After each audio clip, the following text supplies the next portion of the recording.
Boa noite a todos. Uma vez você pedia, vamos ajuntar, vamos ficar próximos. Agora vamos espalhar, né?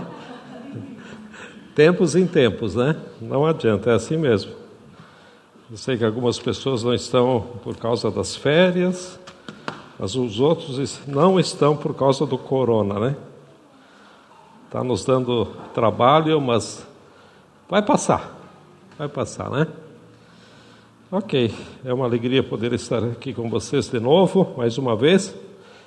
E eu quero falar um pouco com vocês hoje, começando com uma pergunta. Quem é pai aqui, quem é mãe, ou avós aqui, quem daqui já teve a oportunidade ou feliz, né, a infelicidade de perder seus filhos? Ou conhece alguém que perdeu seu filho numa festa, no supermercado, num jogo de futebol, coisa parecida, numa feira? Talvez você conheça alguém, talvez tenha acontecido isso com você, que é pai, que é mãe, que é avô, os casais jovens que ainda não têm filhos, talvez não com os filhos, mas conheça alguém que tenha acontecido isso. E se você fizer uma pesquisa no Brasil, são milhares de pais que perderam seus filhos e estão aguardando por alguma notícia dos mesmos. Milhares. Se não me engano, é entre 40 e 60 mil crianças que desaparecem por ano. Em torno de 10 a 15% não retornam mais para suas casas.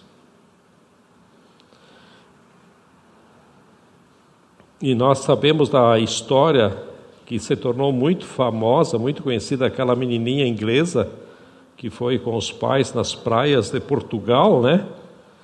E, na verdade, ela sumiu, não foi na praia, foi no próprio hotel. E está sumida até hoje. Simplesmente desapareceu. Já imaginou os pais que nunca mais encontram o seu filho? Eu quero ver com vocês uma história na Bíblia de alguém que perdeu seu filho ao retornar para casa. Então nós vamos abrir lá em Lucas, capítulo 2. Nós vamos ler do versículo 41 até o 52. Creio que você já leu isso no momento em que o menino Jesus estava crescendo e ele se encontrava no templo. E aqui diz o seguinte, do capítulo 2, Lucas 2, do 41 até o 52, até o fim, né? Diz o seguinte: todos os anos seus pais iam a Jerusalém para a festa da Páscoa. É uma festa que até hoje se celebra, inclusive nós também celebramos isso, né? Quando ele completou 12 anos de idade, eles subiram à festa conforme o costume. Terminada a festa, voltando seus pais para casa, o menino Jesus ficou em Jerusalém sem que eles percebessem, sem que os pais percebessem, né? Pensando que ele estava entre os companheiros de viagem. Ele deve estar aí na carruagem do tio, do primo, né? Como eles iam em turmas. Ele deve estar por aí. Caminharam o dia todo. Então começaram a procurá-lo entre os seus parentes e conhecidos. Não o encontrando, voltaram a Jerusalém para procurá-lo. Depois de 3 dias, o encontraram no templo, sentado entre os mestres, ouvindo-os e fazendo-lhes perguntas. Todos os que ouviam ficavam maravilhados com o seu entendimento e com as suas respostas. Quando seus pais o viram, ficaram perplexos. Sua mãe lhe disse: filho, por que você nos fez isto?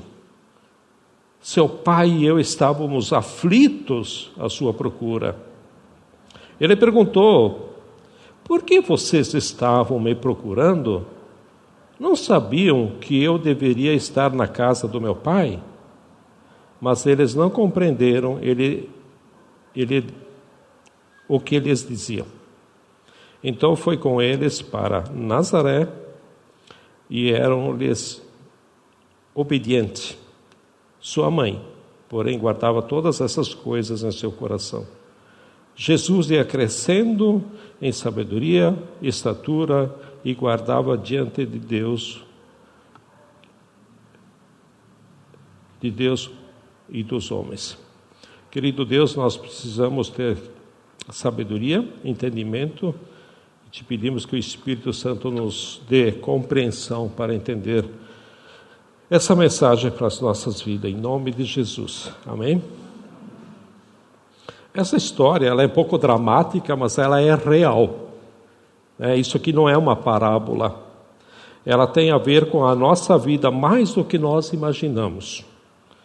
É triste ver pais perdendo seus filhos quando crianças, mas tem muita gente, tem gente demais por aí, perdendo Jesus no andar da sua vida, na caminhada da sua vida. Tem gente demais pensando que Jesus está com ele, e não está. O texto nos fala de que todos os anos essa família de Jesus, ia para Jerusalém nessa festa da Páscoa. E o menino está com 12 anos, então, no mínimo 12 vezes, junto com Jesus, eles já tinham ido. E quando você começa a pensar sobre pessoas que tiveram um encontro com Jesus, que Jesus nasceu na vida deles, começou a crescer na vida deles, que Jesus começou a ser importante na vida deles. E de repente Jesus não está mais com eles, porque ao longo da caminhada, no dia a dia, perderam Jesus. Mas todos os anos eles iam a Jerusalém. Todos os domingos eu venho aqui no grupo. Todas as semanas eu vou para a célula. Já faz 12 anos ou mais tempo que eu estou aqui no grupo. Já faz tanto tempo que eu tenho andado com Jesus. E no começo tudo é novo, tenho todos os cuidados, mas agora, depois de um certo tempo, ele deve estar por aí. Ele deve estar vindo aí. Ele deve estar por perto. Ele deve estar por aí em algum lugar. No final sempre dá certo. Ele deve aparecer. E com o tempo a gente vai perdendo a atenção e o senso de valor. Com o tempo a gente vai perdendo o cuidado com Jesus. E nós, religiosos, cristãos, gente frequentador de igreja, como é perigoso para nós essa questão do costume. Quantas vezes eu já vi pessoas dizer assim, eu vou para o grupo porque eu me sinto bem lá. Eu gosto de conversar com a pessoa porque parece que ela transmite uma paz. Então, com o tempo, eu vou perdendo a empolgação da descoberta das primeiras emoções, daquelas alegrias e principalmente daquela experiência que eu tive com Jesus. E conforme o tempo vai passando, a gente vai deixando Jesus aí. Ele vem atrás. Ele vem atrás, está por aí. Aqueles pais perderam Jesus não porque não amavam Jesus, assim como pessoas perderam Jesus não porque não se interessam mais por Ele. Você não pode dizer que essa mãe não se interessava por Jesus. É óbvio que não, Tanto que ela voltou atrás e foi procurar. Mas eu estou me acostumando com Ele. Já faz parte da minha vida com Ele. Eu vou perdendo aquela sensação importante. Não é porque eu não amo Jesus. mas eu me distraí com os compromissos, eu me distraí com os amigos, eu me distraí com o lazer, eu me distraí com as folgas, com as férias, eu me distraí com os afazeres, eu me distraí com os outros, e ele, Jesus, sumiu. Claro que eu amo Jesus, mas eu não estou mais olhando para ele. Eu me distraí e confiei. Eu confiei que ele estaria comigo. Tem muita gente que está perdendo Jesus porque já fez tempo que eu estou com ele. Porque tem coisas me distraindo, que lá no fundo acaba perdendo Jesus. E sabe onde que perde Jesus? No templo. Foi no templo que eles perderam Jesus. Quando procuraram, acharam ele onde? No templo. Foi nas coisas do templo. Foi com as amizades, com a familiarização do ambiente, do grupo, do templo. Foi com tantas coisas que o templo me oferece. Foi a troca de Jesus pelas atividades do templo. Foi a troca de Jesus com os ministérios, com os afazeres, com as atividades, com os programas do templo. Assim eu vou me acostumando, me distraindo e substituindo a presença de Jesus com os afazeres ligados a Jesus, mas não é Jesus.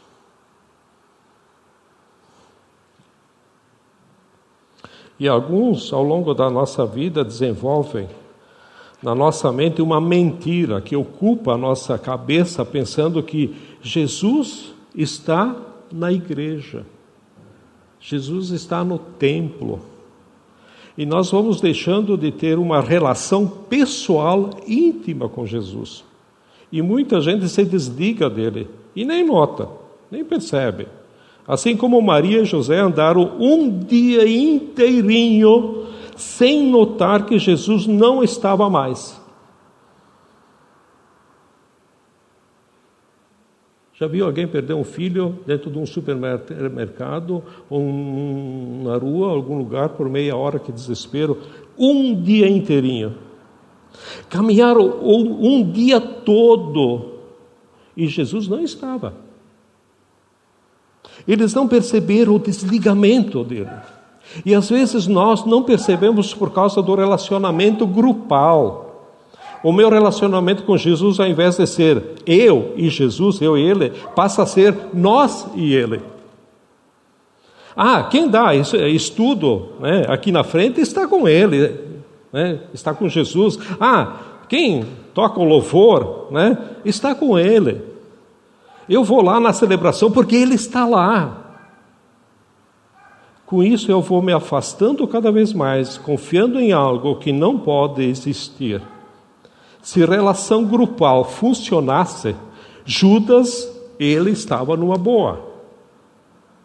Porque Judas estava no grupo mais íntimo de Jesus. E ninguém percebeu que Judas estava se desligando. Judas pode até ter pensado que a ligação com Jesus nunca ia ser quebrada, mas Judas traiu, e traiu feio. E olha o tempo que Judas andou junto com Jesus, em um grupinho pequeno. Quando a relação deixa de ser pessoal, tudo pode acontecer, porque nós imaginamos que eu faço parte, porque eu sou da célula, porque eu sou do grupo, porque eu sou da igreja, porque eu participo das celebrações, e assim é desta maneira que eu deixo de ser um cristão autêntico, um cristão legítimo, um cristão sincero, verdadeiro, e eu vou me transformando num religioso, que não vai mais ter relações diretas com Jesus, mas vai tendo nome e até observa alguns costumes. Por exemplo, muitos pensam que são cristãos quando pertencem a esse grupo, que nem índio. Índio pertence, ele é índio porque sabe que é índio porque pertence à tribo. E então um grupo que não usa os costumes como saia longa, as mulheres cortam o cabelo, bebem um pouquinho menos, cantam as músicas da nossa tribo, né, do nosso conhecimento, usa roupa que tem os dizeres assim, assado, Jesus é paz, Jesus é não sei o quê, né? E a gente pensa que se eu canto a música, eu visto as roupas que dizem alguma coisa sobre Jesus, sobre fé, alguma coisa assim, e se eu como a comida, eu sou um cristão. E vai se formando essa coisa chamada cristianismo, mas perdemos Jesus. Perdemos Jesus ao longo da caminhada por causa das distrações e tanta coisa que me separa dele, que me faz separar dele, na verdade. Perdi Jesus nos afazeres do templo. Maria e José não viram, nem ouviram, não viram e nem viram Jesus o dia todo. Quem não ouve a voz diretamente, como pode pensar que está com você? Se nós não conseguimos ver Jesus na nossa vida, na nossa casa, no nosso casamento, no nosso trabalho, tendo alguma marca na minha vida de ser, como posso dizer que Jesus está em mim? Como posso dizer que está comigo se não tenho nenhuma semelhança com Ele, não me fala nada e não ouço a voz dEle? É muito fácil perder Jesus. E é muito fácil perder Jesus aqui dentro. Aqui dentro. Eles perderam Jesus, ou seja, perderam a comunhão, o contato, não perceberam, julgaram que Jesus estava no meio deles, né? Deve estar aí, né? Na carruagem de algum parente, de algum amigo, deve, né? É uma espoletinha mesmo, 12 anos, um guri elétrico, cheio de energia, está querendo dar um susto na gente, mas na verdade Jesus não estava. Abra sua Bíblia em Apocalipse, capítulo 3. Último livro da Bíblia. Apocalipse, capítulo 3. Deus escreve a 7 igrejas. Ele manda um recado para uma igreja específica, chamada a Igreja de Laodiceia. Eu vou ler para vocês do capítulo 14 até o 22, que diz o seguinte: o anjo da igreja em Laodiceia escreve: estas são as palavras do Amém, é a palavra que Deus mandou através do anjo para essa igreja, né? E a testemunha fiel e verdadeira, o soberano da criação de Deus. Então ele começa o recado: conheço as suas obras. Sei que você não é frio nem quente. Melhor seria que você fosse frio ou quente. Assim, porque você é morno, não é frio nem quente, estou a ponto de vomitá-lo da minha boca. Você diz: estou rico, adquiri riquezas e não preciso de nada. Não reconhece, porém, que é miserável, digno de compaixão, pobre, cego e que está nu. Dou-lhe este conselho: compre de mim ouro refinado no fogo e você se tornará rico. Compre roupas brancas e vista-se para cobrir a sua vergonhosa nudez, e compre colírio para ungir os seus olhos e poder enxergar. Repreendo e disciplino aqueles que eu amo, por isso seja diligente e arrependa-se. Eis que estou à porta e bato. Se alguém ouvir a minha voz e abrir a porta, entrarei e cearei com ele e ele comigo. Ao vencedor darei o direito de sentar-se comigo em meu trono, assim como eu também venci e sentei-me com o meu Pai em seu trono. Aquele que tem ouvido, ouça o que o Espírito diz às igrejas. Aqui falar as igrejas porque são 7 igrejas, mas essa palavra foi específica para essa igreja de Laodiceia. Então aqui Jesus está contando para nós uma imagem de uma igreja, a igreja de Laodiceia. É como se nós estivéssemos vendo um prédio onde aquela igreja se reunia, tá? Então imagina um prédio grande e aquela igreja estão se reunindo. E o povo dessa igreja estava lá dentro. Esse prédio, claro, tinha janelas e tinha uma porta. E a porta está fechada e o povo lá dentro, e adivinhe quem está fora batendo? Jesus.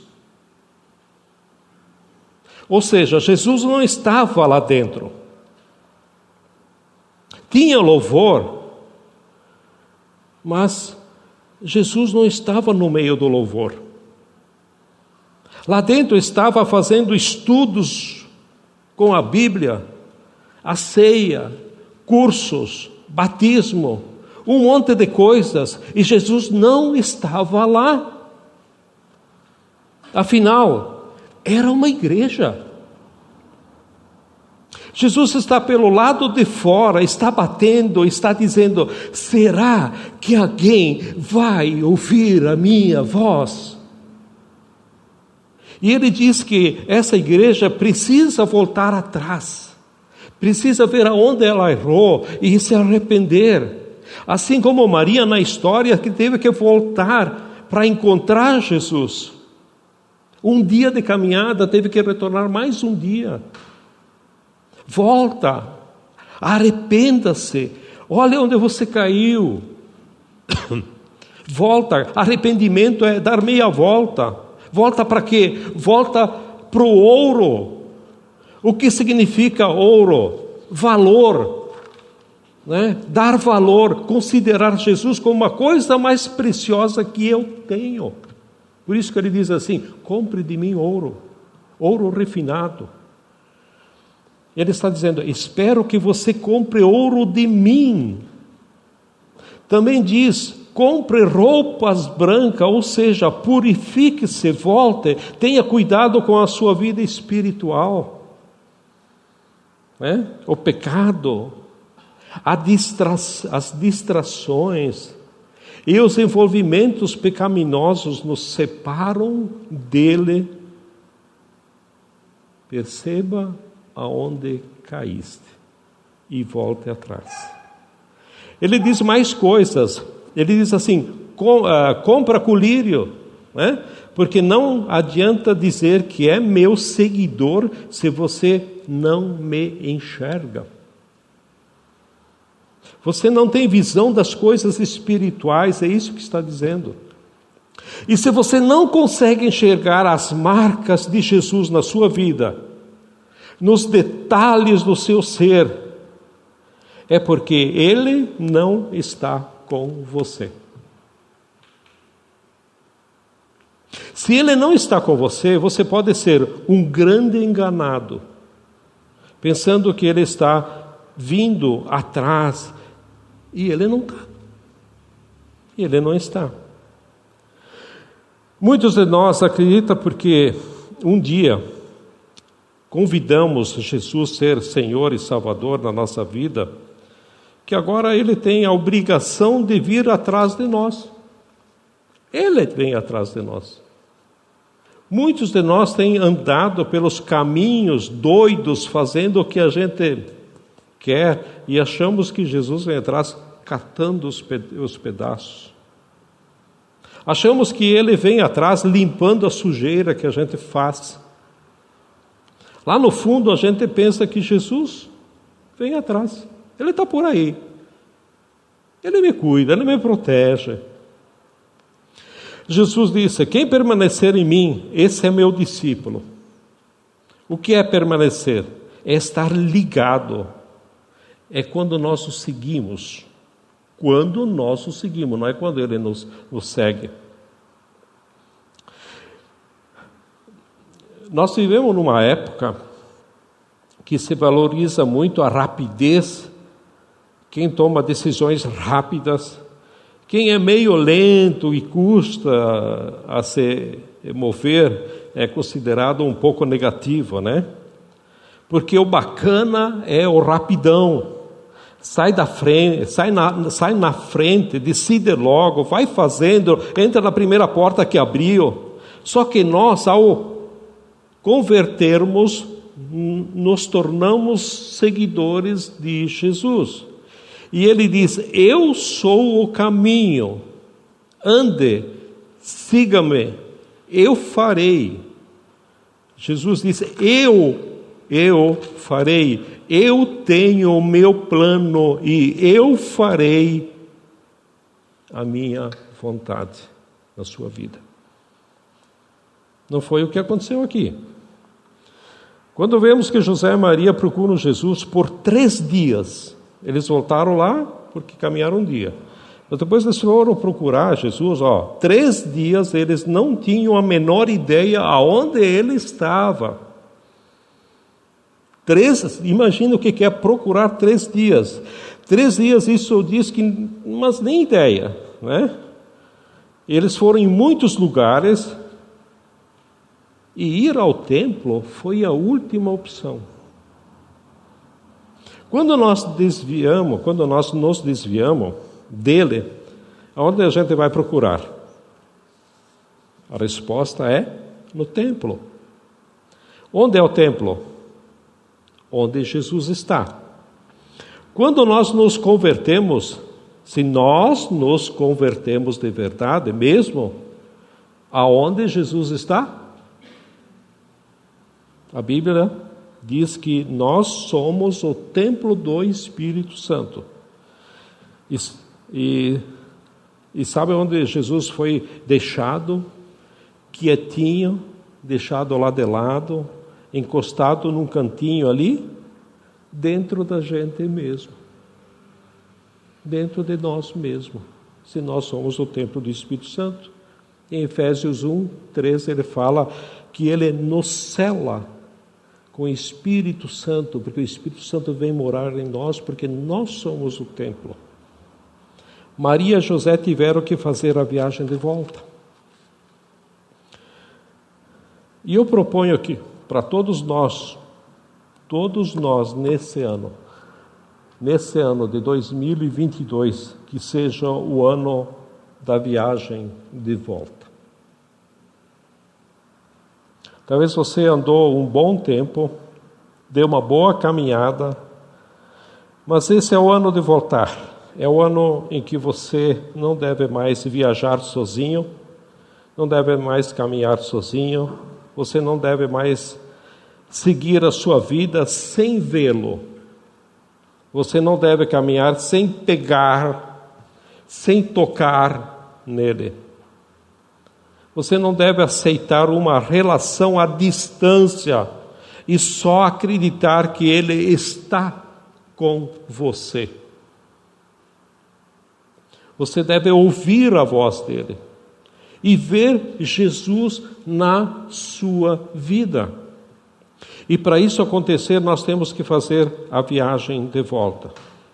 Parar de fazer coisas demais, porque precisamos voltar atrás. Nós precisamos voltar à casa do Pai.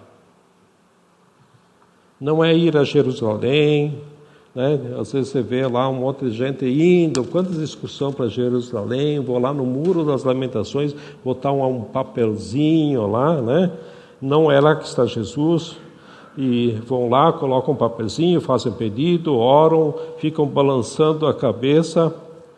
Você não vai encontrar Jesus lá, ele não está lá.